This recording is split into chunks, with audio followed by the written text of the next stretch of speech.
Ayan mga kababayan, mayroon na naman tayong aabangan sa Congress mga kababayan.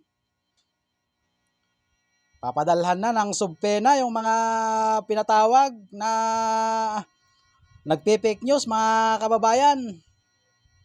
Ayan, ayan na mga DDS na fake news.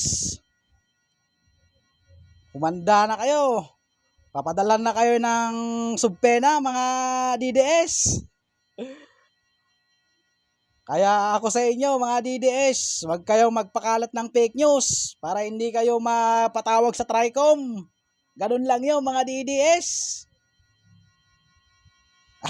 Ayan ang sinasabi ko sa inyo. Panay kayo pakalat ng fake news.